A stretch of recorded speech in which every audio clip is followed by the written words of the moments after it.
नमस्कार मित्रांनो बंदिस्त मेंढी पालन यूट्यूब चॅनलवरती आपण नेहमीच बंदिस्त मेंढी पालनाविषयी जे काय अनुभव असतो तो शेअर करत असतो किंवा वेगवेगळ्या विषयांवरती नेहमीच बोलत असतो. तर आज बघा आपण मेंढी पालनामध्ये काही गोष्टी अशा करायच्या आहेत की जेणेकरून आपल्या मेंढ्या कायम हेल्दी राहतील. मग ती खुराकाच्या बाबतीत असेल किंवा चाऱ्याच्या बाबतीत असेल किंवा आपलं रोजचं डी काय मेंढ्यांच्या बाबतीत आपल्या फार्ममध्ये जे रोजचं डेली रुटीन असते त्याच्याविषयी थोडंसं आज बोलणार आहे. मित्रांनो, ह्या ज्या तुम्हाला व्हिडिओमध्ये समोर मेंढ्या दिसत आहेत ह्या आपल्या नारी सुवर्णाच्या दुसऱ्या येताच्या तिसऱ्या येताच्या माद्या आहेत. काही पहिला रो एक आहे. तर बघा ह्या मेंढ्या समोर बसलेल्या तिन्ही मेंढ्या 3-4 मेंढ्या वेलेल्या आहेत. तरीसुद्धा त्यांची हेल्थ बघा कशी तुम्हाला हेल्दी वाटत्या किंवा मेंढ्या बघा किती व्यवस्थित आहेत. त्यांचं कासेला दूध बघा. तर ते समोर मेंढी आहे. ह्या समोर बसलेल्या तिन्ही मेंढ्यांनी 3 पिल्लं 4 पिल्लं अशी दिलेली आहेत. काहींनी 2 दिलेले आहेत. तर काय होतं आहे मित्रांनो, आपल्या मेंढ्या हेल्दी कवा राहणार आहेत कारण आपलं जर व्यवस्थित नियोजन असलं, त्यांना चांगला खुराक चांगला चारा जर वेळेत भेटत असेल तर ह्या सगळ्या गोष्टी राहतात. बऱ्याच जणांना लोकांना असं वाटतं की मेंढ्या हेल्दी दिसत आहेत म्हणजे ह्यांना जास्त प्रमाणात खुराक देत असतील किंवा वेगळे काहीतरी जास्त ह्यांच्यावरती खर्च करत असतील तेव्हाच ह्या मेंढ्या व्यवस्थित दिसत आहेत. तर मित्रांनो तसं नाही. ह्यांना फक्त रोज सकाळचा 200 ग्रॅम आपण फक्त मक्का आणि थोडासा मक्का आणि थोडी त्याच्यामध्ये गोळी देतो.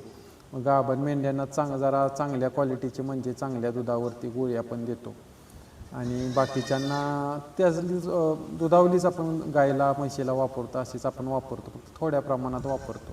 आणि गाभण असणाऱ्यासनी वेलेणाऱ्यासनी आपण जरा थोडीशी गोळी जास्त प्रमाणात देतो आणि थोडंसं मक्याचं प्रमाण कमी करतो. फक्त प्रमाण हे आपलं 200 ग्रॅमच राहतं. आणि जे काही वेलेल्या मेंढ्या आहेत जी त्यांना जास्त पिल्लं 3-4 पिल्लं देणार आहेत त्यांना थोडीशी गोळी आपण 200 ग्रॅम देतो, तिथं 250-300 ग्रॅम आपण त्यांचा खुराक करतो. कशासाठी करतो ती दोन टाईम देतो. म्हणजे 300 ग्रॅम देतो, सकाळची 150 ग्रॅम संध्याकाळी 150 ग्रॅम जावावा असं गाभण वेलेल्या मेंढ्यांना आपण देतो. का थोडीशी गोळी ह्याच्यामध्ये वाढवतो तर त्यांना चांगलं दूध आलं पाहिजे. किमान 2 पिल्लं 3 पिल्लं असते तिच्या दुधावरती ती त्यांचं भागलं पाहिजे. कारण 4 पिल्लं असते त्यावेळेस आपण गाईचं दूध पाजतो. ज्यांना 2 आहेत 3 आहेत त्यांच्या थोडे दिवस पहिले 15 दिवस त्या आईच्या दुधावरती त्यांचं भागतं. तर थोडंसं आपण त्यांना गाईचं वगैरे पाजतो. फक्त ह्यांना जर मेंटेन ठेवायचं असतील मग आपले शेळ्या असतील मेंढ्या असतील तर फक्त मित्रांनो थोडंसं काय करायचं की रोज जी काही तुम्ही फार्ममध्ये तुमचं नियोजन असेल सकाळी उठल्यापासून रात्रीपर्यंत म्हणजे दिवसभराचं पूर्ण फार्ममधलं जे नियोजन आहे त्याला एक तुम्ही टाईम ठरवायचं की सकाळचा फार्ममध्ये आल्यानंतर तुमची काही झाडलोट सफाई करताय त्यावेळेस आल्यानंतर आधी त्यांना गव्हाण साफ करायची आणि त्यांना खुराक द्यायचा. कशासाठी आल्याला ही काम करायचं तर तुम्ही तुमचं जी काही गोठ्यातली साफसफाई असेल ही करेपर्यंत तिने ती काय खुराक टाकल्यानंतर 10 ते 15 मिनटात ती खुराक खाऊन टाकतात. खुराक खाऊन द्यायचं आणि त्याच्यानंतर आपण आपल्या कामाला लागायचं. ह्यानं काय होतं आपलं काम होईस्तोवर इकडे तिकडे तासभर जातो. आणखी 1 तास गेला 1-2-2.5 तास त्यांना खुराक दिल्यानंतर थोडीशी म्हणजे काही चारा वगैरे द्यायचा नाही, चारा पाणी द्यायचं नाही. ह्याच्यामुळं काय होतं त्यांनी खाल्ल्याला खुराक आहे तो चांगला डायजेस्ट होतो आणि थोड्या वेळानंतर परत तुम्ही त्यांना वेळ द्यायचा 2-2.5 तास आणि त्याच्यानंतर तुम्ही त्यांना चारा द्यायचा. म्हणजे ह्याच्यामुळं काय होतं जे खाल्ल्याला त्यांचा जे काही आपण त्यांना खुराक वगैरे देतो तो चांगल्या प्रकारे त्यांना मानवतो. आणि बघा चारा हा 2च टाईम द्यायचा. 2 टाईम म्हणजे कसं सकाळी तुम्ही समजा एक 10-11 वाजता चारा दिला तर त्यांना पोटभर द्यायचा. मग तुम्ही ते ओला द्या किंवा सुका देऊ शकता. आणि संध्याकाळी त्याच्या उलट म्हणजे सकाळी जर सुका दिला तर संध्याकाळी ओला दिला पाहिजे. मी काय करतो सकाळी 6ला 6:15ला पण त्यांना खुराक देतो. 10 वाजता त्यांना मुरघास घालतो. मुरघास जसा खुराक खातात तसंच मुरघास खातात. म्हणजे खुराक कसा आहे अगदी 10-15 मिनटात खाऊन चक करून गावाण टाकतात. तसाच मुरघासाचा आहे. मुरघास एवढा चांगल्या प्रकारे शेळ्या मेंढ्या दोन्हीही खातात. चांगल्या प्रकारे खातात की त्या गावाणीत काही राहतच नाही. कितीही टाका तुम्ही अगदी एकदम पाक्यावर येणार असा म्हणजे मुरघासाचा रिझल्ट आहे मित्रांनो. नेहमी जे माझ्या मेंढ्या तुम्हाला तंदुरुस्त दिसत आहेत हेल्दी दिसत आहेत त्याचं कारणच आहे की आपलं रोज 1 टाईम त्यांना मुरघास देतो. उगाच आपलं काहीतरी अर्धा किलो दिलं असं नाही. त्यांना भरपूर मुरघास देतो. मुरघास खाल्ला की पूर्ण संपला की त्याच्यानंतर आपण त्याच्यावर नेपियरची कुट्टी करतो. आणि त्यांना देतो. आणि परत तुम्हाला सांगतो 10-11 पातूर हा आपला कार्यक्रम चालतो. त्याच्यानंतर परत संध्याकाळी 5 ते 6 वाजता दिवस मावळतानाच आपण त्यांना गावान स्वच्छ करून परत सुका चारा देतो. सुक्यामध्ये काय करतो, तुरीचं भुसकाट एका साईडला घालतो आणि हरभऱ्याचं भुसकाट एका साईडला. ही दोन्ही भुसकाट आपण समान प्रमाणात घालतो, जेणेकरून त्यांचं पोट ही गच्च भरपूर त्यांना घालतो, म्हणजे पोट भरावं असं. आणि सकाळी जास्त इतकंही घालायचं नाही की ते चारा आपला खराब होईल किंवा शिल्लक राहील. अगदी व्यवस्थित आपल्या लक्षात येतं त्या पद्धतीने घालायचं, किती खातायत काय ते वेताना आपण घालत असतो. ह्या 2 टाईम आपलं असं नियोजन असतं. आणि सकाळचं खुराकाचं ह्याच्यामध्ये बघा, आपण मेंढ्या वेल्याच्या नंतर का आपण काय करतो, त्यांना मिनरल मिक्सचर असेल किंवा लिव्हर टॉनिक आधी स्वराला चांगलं लागल्यानंतर डिवॉर्मिंग करायचं आणि त्यांना ह्या मिनरल मिक्सचर आपल्या खुराकामधून त्यांना द्यायचं. ह्यानं काय होतं, मेंढ्यांना दूध चांगलं राहतं, मेंढ्यांची जी काही ताकद कमी झालेली असते ती ताकद वाढते, मेंढ्या आपल्या हेल्दी राहतात. आणि त्यांना मुरघास हे असतोच, म्हणजे खुराकाबरोबरच मुरघास रोज असल्यामुळं खुराक प्लस मुरघास म्हणजे ह्यांना हा डबल खुराक दिल्यासारखा आहे. कारण मुरघासा म्हणजे मक्याची कणसं असतात किंवा शारवाचं असलं तर ती कणाची वैरण असते, त्यामुळं ही जनावरांना चांगलं मानावतं, त्याच्यामुळे त्यांना दूधही चांगलं येतं. त्याचबरोबर आपण मिनरल मिक्सचर थोडंसं लिव्हर टॉनिक एक 4-8 दिवस दिलं तर काय होतं, तर त्यांची भूक मंदावलेली वाढते, त्यांना ताकद येते आणि मेंढ्या आपल्या हेल्दी राहतात. आणि काय करायचं, आणि एक दुसरी गोष्ट ह्याच्यामध्ये काय करायची की आपण सकाळ आणि संध्याकाळ 2 टाईम पिल्लं पाजायची, इतर वेळेस मोकळी नाही. आता ह्या मेंढ्या वेलेल्या आहेत पण मी ह्यांची पिल्लं सोडलेली नाहीत. सकाळी एक अर्धा तास पाऊण तास आणि संध्याकाळी. आणि पिल्लं सोडत असताना मित्रांनो एक काळजी घ्यायची की जी काय आपण खुराक घालणार आहे ती घातल्यानंतर जेव्हा रेस्ट देणार आहे त्यावेळेस आधी पिल्लं पाजून घ्यायची, मग खुराक घालायचा. त्याच्यामुळं काय होतं, पिल्लं बाजूला काढायची. जर तुम्ही पिल्लं मोकळे असताना खुराक दिला तर मेंढ्या इकडे तिकडे पळतात, शेळ्या पळतात, त्याच्यामुळे पिल्लं तुडवून पिल्लांना इजा होण्याची शक्यता असते. ही गोष्ट कायम ध्यानात फार्ममध्ये असली पाहिजे की आपली पिल्लं मोकळी अशी रिकामी सोडल्यानंतर त्या मेंढ्यांना कसलाही चारा किंवा खुराक द्यायचा नाही. आधी पिल्लं आपली बाजूला असली पाहिजे, त्याच्यानंतर ही एक गोष्ट पाळायची आहे मित्रांनो. म्हणजे ह्याच्यामुळं काय होतं, आपल्या पिल्ल्यांना काय हानी होत नाही. आणि दुसरी गोष्ट तुम्हाला हे सांगितलं, मुरघासाचा तुम्ही जास्तीत जास्त वापर करा, ह्याच्यामुळं काय होतं, मेंढ्या कायम हेल्दी राहतात. आणि दुसरी गोष्ट मुरघासाचा आणखी एक फायदा असा मित्रांनो की वर्षातून एकदा जर आपण त्रास सहन थोडासा केला मुरघास बनवण्यासाठी, तर वर्षातून एकदा आपण जेव्हा बाबांनो महिन्याला एक जर तुम्हाला बॅग लागत असेल तर साधारणतः वर्षाला 12 बॅगा लागतात, 1-2 बॅग एक्स्ट्रा बनवून ठेवायची. म्हणजे 12 महिन्याला एक म्हणलं तर 12 महिन्याच्या 12 बॅगा लागणार असल्या, 12 टन लागणार असेल तर 1-2 टन एक्स्ट्रा ठेवायचं आपण. कारण मेंढ्या आपले वेलेले हे असते त्यावेळेस आपण थोडंसं त्यांच्यापुरतं जास्त घालायचं, वेगळं घालायचं, जेणेकरून काहीही करून आपल्या त्या मेंढ्या कायम हेल्दी राहिल्या पाहिजे. कारण पिल्लं जास्त देतात. आपलं जनावर हेल्दी असलं तर त्यांना पिल्लं जी आहेत ती हेल्दी होणार आहेत, त्यांना चांगलं दूध येणार आहे आणि पुढं आपल्या फार्ममध्ये वाढ चांगली होणार आहे किंवा पिल्लं चांगली वाढ हेल्दी जन्माला आली तर चांगली त्यांची वाढ होणार आहे आणि चांगला आपल्याला त्यांना दर पण भेटणार आहे आणि आपल्याला उत्पन्न पण चांगलं येणार. ह्यासाठी मित्रांनो ह्या गोष्टी केल्या पाहिजेत. आणि मेंढ्या वेल्यानंतर त्यांना किमान 1-2दा त्यांना एक्झापार त्या दिवशी दिलं पाहिजे, जेणेकरून त्यांचं घाण वगैरे पडून जाईल आणि मेंढ्यांना दूध चांगलं येईल. कारण आज स्वच्छ मेंढ्या कायम असल्या किंवा मेंढ्यांची जी काही पिशवीतली आतली वगैरे घाण स्वच्छ झाली तर मेंढ्यांना दूध तोपर्यंत उतरत नाही. कारण सारखी घाण पडत राहिली तर दूध येत नाही. एकदम तिचा म्हणजे जी काय म्हणतो पिशवीचा जो कोटा वगैरे असतो ते वेल्यानंतर वार पडल्यानंतर सगळी घाण वगैरे निघून गेली तर मेंढ्यांना दूध चांगलं येतं. त्यासाठी थोडंसं आपण एक्झापार हे वापरलं पाहिजे. म्हणजे वार वगैरे पडत नसली तर एक्झापार द्या, वेल्यानंतर एक्झापार द्या, तुमची वार पण पडून जाईल आणि मेंढी लगेच सुराला लागते आणि हेल्दी राहते. या सगळ्या गोष्टी बारीक सारीक गोष्टी आहेत मित्रांनो, थोड्याशा तुम्हाला कायमच्या तुमच्या माहितीच्या पण असतील, पण मित्रांनो ह्या गोष्टी महत्त्वाच्या आहेत. जरी आपल्याला साध्या वाटत असल्या तरी ह्या गोष्टी महत्त्वाच्या. हीच माझ्या फार्ममध्ये मी गोष्टी करतो मित्रांनो, त्याच्यामुळे तुम्हाला हा रिझल्ट दिसतो, वेगळं काही नाही. आता तुमच्या समोर रिझल्ट आहे, ह्या मेंढ्या माझ्या वेलेल्या आहेत, तुम्ही बघताय. 2-3 दिवस झाले व्हिडिओ मी टाकलेला आहे, काही 3 झाली 4 झाली. तर यांची पिल्लं पण तुम्हाला थोडीशी दाखवतो. पिल्लं पण हेल्दी बघा, काय 8-10 दिवसाची आहेत ती आहेत, नारी सुवर्णामधली आहेत बघा पिल्लं. आपली क्वालिटी शी बघा, किंवा परवा झालेली आहेत ही बघा छोटी. 3-4 मधली पिल्लं आहेत. तर मित्रांनो, आपल्याला असं जर थोडंसं आपलं नियोजन असलं तर आपल्या मेंढ्या पण चांगल्या हेल्दी राहणार. तर बघा, मेंढ्या 3-4 पिल्लं देऊन बघा या कशा व्यवस्थित आहेत, खाऊन पिऊन अगदी व्यवस्थित. असा आपल्याला रिझल्ट असला पाहिजे. हीच गोष्ट मित्रांनो आपल्याला करायची आहे. कारण आज आपल्या मेंढ्या जर हेल्दी असतील तरच आपल्याला उत्पन्न चांगलं देणार आहेत आणि जास्तीत जास्त त्यांचं येतं होणार आहे. तर एवढंच गोष्ट मित्रांनो पाळा, की मी सांगितल्याप्रमाणे तुम्ही जर थोडंसं तुमच्या फार्ममध्ये नियोजन केलं तर नक्कीच तुम्हाला चांगला रिझल्ट दिसून येईल. तसं तुम्ही आता म्हणाल मेंढी पालनाचं ठीक आहे, शेळ्यांचं काय? तर शेळ्या पण बघा माझ्या आता ह्या 2 बसलेल्या आहेत. बघा आत्ताशी गाभ गेले त्या. म्हणजे असं काही नाही बाबा वेळाला झाल्यात म्हणून तयार वगैरे दिसतात, काय नाही, अगदी व्यवस्थित.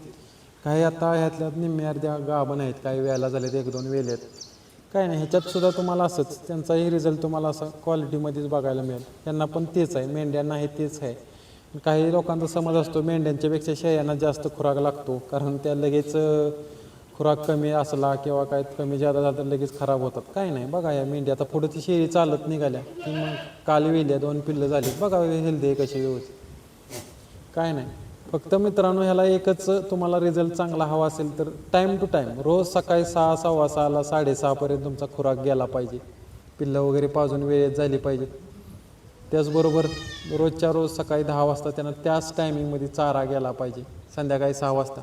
नाहीतर कधी तर आलंय उठलंय 8 वाजताच खुराक टाकला, लगेच 9 वाजता चारा टाकला, एक दिवस 10 वाजता टाकलाय, उद्या 12 वाजता टाकला. नाही, टाईम आपलं फिक्स असलं पाहिजे, टाईम मॅनेजमेंट आपलं परफेक्ट असलं पाहिजे. 100% तुम्हाला रिझल्ट चांगलाच येणार. काय होतं वेळेत जर त्यांना टाईम टू टाईम मिळत असेल तर त्या टाईमनुसार त्यांचं जे रवंथ करण्याची प्रोसेस असेल काय, ह्या सगळ्या गोष्टी त्याला सवय लागलेली असते आणि त्याच्यानुसार जेवढं तुम्ही त्यांना रवंथ करायला वेळ भेटेल किंवा चांगल्या रवंथ करतील तेवढं त्यांना ती मानवणार आहे. ह्या सगळ्या गोष्टीचा मित्रांनो बारीक सारीक गोष्टी आहेत, त्या नेहमी तुमच्या माझ्या कायमच्या म्हणजे नजरेत असणाऱ्या गोष्टी आहेत, पण आपल्याला त्या मित्रांनो जाणवत नाही. ह्या बारीक सारीक जर गोष्टी आपण अवलंबल्या तर खरंच कमी खर्चात आणि कमी वेळेत चांगला आपल्याला रिझल्ट दिसून येईल. फक्त एवढंच गोष्ट पाळायची की सगळ्या गोष्टी ह्या वेळेत अगदी साध्या सोप्या गोष्टी आहेत ह्या करायच्या आहेत.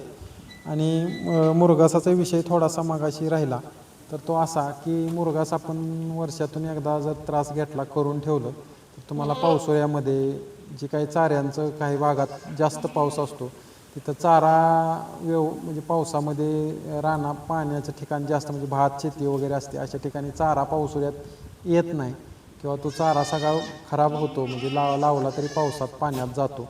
तर अशा ठिकाणी मुरघास पर्याय चांगला आहे. मुरघास करून ठेवलं किंवा सुका चारा थोडासा तुम्ही साठवून उन्हाळ्यामध्ये वगैरे ठेवला तर ह्याच्यावरती तुमचं मेंढीपालन अगदी छान प्रकारे पावसाळ्यामध्ये ह्या सगळ्यात होऊ शकतं. आणि असं काही नाही की पावसाळ्यात वैरणीचा वगैरे आपल्याला काढायला त्रास होतो किंवा वैरण आपल्याला अवेलेबल होत नाही किंवा उन्हाळ्यामुळे पाऊस काळ कमी असल्या उन्हाळ्यात सुद्धा चाऱ्याचं टंचाई भासते. तर अशा वेळेस ही गोष्ट आपण ज्यावेळेस आपल्याला अवेलेबल होईल त्यावेळेस जर तुम्ही साठवण करून ठेवली चाऱ्याची तर तुम्ही हे अगदी आरामात तुमचा जी काही चारा नसतो त्यावेळेस तुमचा तो वेळ निघून जाईल ह्या मुरघासावरती. आणि दुसरी एक गोष्ट अशी की असं काही नाही की ज्यांच्याकडे चारा पावसाळ्यात नसतो किंवा उन्हाळ्यात नसतो म्हणून हे केलं पाहिजे. तुम्ही चारा आहे मुबलक आणि तुम्ही त्याचं मुरघास बनवून जास्तीत जास्त ठेवलं आणि तुम्हाला रोजच्या रोज चारा वगैरे काय काढायचं तुम्हाला वेळ नाही तेवढा, नोकरी वगैरे करताय त्यावेळेस असं स्टोरेज करून ठेवलं माझ्यासारखं. तर इकडे बघा माझ्या सगळ्या मुरघासाच्या बॅगा तुम्हाला दिसतील, 25-30 टन आहे. तिकडं वरती शेडात पण आहे, इकडं सुका चारा आहे, तुरीचं बुसकाट दुसऱ्याच बाजूला. असं जर स्टोअर वगैरे तुम्ही भरपूर करून ठेवलं तर तुम्हाला चारा वगैरे काढायची गरज नाही. एखाद्या वेळेस वाटलं बाबा आज काय चारा नको काढायला किंवा काय चारा जरी काढायचं नाही म्हणलं ह्याच्यात तुम्ही वर्षभर जी तुम्ही साठवून ठेवलेला जो काय चारा आहे सुका असेल किंवा मुरघास असेल ह्याच्यावरती कायमस्वरूपी जरी फार्म चालवायचा म्हणलं तर चालतं.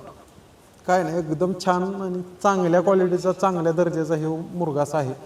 कमीत कमी एक टाईम किंवा किमान 1 किलो 2 किलो काय जी तुम्हाला खुराक देत आहे त्या पद्धतीने तुम्ही 1-2 किलो त्यांना मुरघास किमान 1-1 किलो तरी रोजचा मुरघास देता आला तरी तुमची मेंढी चांगली काय मेंटेन राहणार. कारण त्याच्यात तो जो मानवतो तो कुठल्या चाऱ्यात तुम्हाला फरक दिसणार नाही. फक्त काय होतं, आपण इतर चारा जे देतो त्याला खूप म्हणजे व्याप लागतं. मग नेपेर असतं, नुसतं नेपेर असतं तर रिझल्ट म्हणावा असा येत नाही. त्याच्यामध्ये थोडंसं काहीतरी मिसळायला मग लागतं. त्याच्यापेक्षा आपलं ही मुरघासाचं छान असतो, ते खातात पण चांगल्या प्रकारे, मात्र होत नाही, चाऱ्याचं आपलं नुकसान होत नाही. आणि जो सुका चारा आहे तो सुद्धा चांगल्या प्रकारे खातात. त्यामुळे ही जर दोन गोष्टी आपल्याकडे असल्या जास्त प्रमाणात तर चांगलं आपल्याला यश दिसून येतं आहे. आणि थोडंसं मी सांगितलं मेंटेन ठेवण्यासाठी वेल्यानंतर किंवा व्याच्या आधी काही गोष्टी मिनरल मिक्सचर वगैरे ह्या गोष्टी आपण वापरल्या पाहिजेत. सगळं जर तुम्ही फुकट म्हणला फक्त चारा चांगला आहे आणि चांगलाच चारा आहे आणि त्याच्यावर सगळं झालं पाहिजे होणार नाही. जे काही आपलं बंदिस्त असल्यामुळे त्यांना बाहेरून काही एक्स्ट्राचं मिळत नाही. कारण बाहेर हिंडणाऱ्या मेंढ्यांना काही ना काहीतरी प्रोटीन्स त्यांच्या वेगवेगळ्या चाऱ्यातून मिळत असतं. तसं आपल्यात नसतं. आपल्यात चारा आपण जो देणार आहे तोच असणार आहे. त्याच्यामुळे आपण जेवढं त्यांना बंदिस्तमध्ये काय आपल्याला गोष्टी भेटत नाही त्या मग मिनरल मिक्सचरद्वारे किंवा वेगवेगळ्या औषधांच्या ह्या टॉनिक असेल काय असेल ह्या गोष्टीतून आपण त्यांना देऊ शकतो. कारण ह्या गोष्टी द्याव्याच लागतात. कारण बंदिस्तला आपण त्याला पर्याय नसतो. कारण सगळं फक्त चाऱ्यावरच होत नाही. कारण ही तेवढं म्हणजे एवढं सोपं नाही आहे. कारण ही बंदिस्त करत असताना ह्या सगळ्या गोष्टी आपल्याला कराव्याच लागणार आहेत. कारण त्याच्यासोबत रिझल्टच भेटत नाही. तर कमी खर्चात जी काय आपण माझ्या पाटील फार्ममध्ये जी काही मी या गोष्टी केल्यात आणि मला त्याचा चांगला रिझल्ट आला, ह्या गोष्टी मी तुम्हाला व्हिडिओच्या माध्यमातून मित्रांनो कायम शेअर करत असतो. तुम्हाला माझे व्हिडिओ कसे वाटतात नक्की व्हिडिओ पाहिल्यानंतर कमेंटमध्ये सांगत जावा. माझा एखादा व्हिडिओ आवडला तर नक्की तुमच्या फार्ममध्ये देखील मी काही तुम्हाला गोष्टी अगदी साध्या क्षुल्लक गोष्टी आहेत मित्रांनो, लय काय असं म्हणजे वेगळं काय नाही. तुम्हीसुद्धा एखादी माझ्या अगोदर ह्या गोष्टी केल्या असतील, तुम्हालाही त्याचा चांगला रिझल्ट असेल. ह्या बारीक सारीक गोष्टी मित्रांनो मी सांगतो, तुम्हाला आवडलं तर नक्की त्याचा अवलंब करून बघा, नक्कीच तुम्हाला फायदा होईल. आणि काही मित्रांनो अशा काही गोष्टी ज्या मला अनुभवायला येतात चांगल्या असतील, काही वाईट पण अनुभव मित्रांनो येतात, नाही असं नाही. कारण ह्या धंद्यामध्ये मरतवणूक ह्या गोष्टी राहतात, थोडेसे वाईट पण अनुभव येतात. ते पण मी तुम्हाला स्पष्टपणे कायम शेअर करत असतो. माझं उगाच दाखवायला चांगलं दाखवायचं असं नाही. जे घडतंय ते मी स्पष्ट सांगायचा माझा प्रयत्न आहे. त्यासाठी मी हा चॅनल काढला आहे मित्रांनो. कारण उगाच काहीतरी लोकांना चांगलं दाखवायचं आणि भुलवायचं ही गोष्ट मला पटत नाही. कारण जी खरी गोष्ट आहे ती, कारण नुकसान होता कामा नये. कारण आज ह्यात नुकसान काय झालं, बऱ्याचदा माझं पण नुकसान होतं, नाही असं नाही. कारण सगळं जरी चांगलं दिसत असलं, ह्या चांगल्या मागं काही वाईट पण गोष्टी मित्रांनो असतात, त्या मी पचवलेल्या आहेत. कारण ह्या व्यवसायामध्ये वाईट गोष्टी जर काय मरतवणूक झाली, चांगली वस्तू एखादी मिळली केली तर ते आपल्याला पचवता पण आलं पाहिजे. कारण व्यवसाय म्हटलं की अडचणी पण मित्रांनो असतात, त्या सगळ्यावर मात करायची असते. म्हणजे काही माझे नवीन मेंढी पालन करणारे शेळी पालन करणारे लोक आहेत, त्यांना काय अडचणी आल्या असतील त्याच्यामुळं त्यांना भरपूर नुकसान काही वेळेस होतं. तर त्यांना मी एवढंच सांगेन की मित्रांनो, ह्या व्यवसाय नक्कीच तुम्हाला वर काढेल. फक्त खचू नका. काही गोष्टी वाईट अनुभव आले तर कशामुळे आल्या, काय आलं, त्याचा थोडासा अभ्यास करा.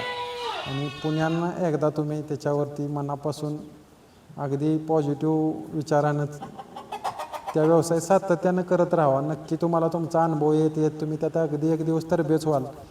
की तुम्ही आज मी जसं तुम्हाला आज माहिती काही गोष्टी सांगतोय तसं माझ्यापेक्षा छान तुम्ही सांगाल, असा एक दिवस तुमचा बी आयुष्यात दिवस येईल. खचू नका.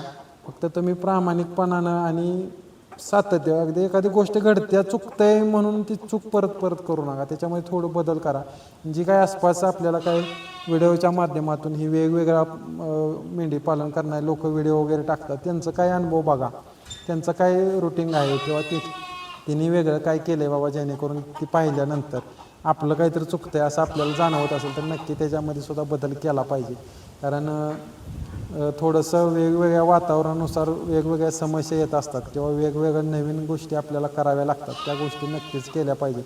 तुम्हीही तुम्हाला काय अनुभव असतील तुमच्या मेंढीपालनाबाबतीत शेळीपालनाबाबतीत नक्की मला कमेंटद्वारे सांगत जावा की बाबा ह्या गोष्टी तुम्ही पण करा. मी नक्की त्याचा माझ्यामध्ये सुद्धा त्याचा वापर करेन. किंवा आणि काही तुम्हाला एखाद्या विषयावरती व्हिडिओ आपल्याला म्हणजे माझ्याकडून तुम्हाला हवा असेल बाबा एखादी वेगळी काहीतरी माहिती, मेंढी पालनाच्या बाबतीत असेल, शेळी पालनाच्या बाबतीत, नक्की तुम्ही कमेंटमध्ये सांगा ह्याच्यावरती व्हिडिओ बनवा. आपण नक्की त्याच्यावरती बनवण्याचा प्रयत्न करू. मला जेवढं त्याच्यातलं काही ज्ञान असेल किंवा काही अनुभव असेल तर नक्कीच तुम्हाला त्याच्याविषयी माहिती सांगेल. आपला आजचा व्हिडिओ कसा वाटला नक्की सांगा. धन्यवाद.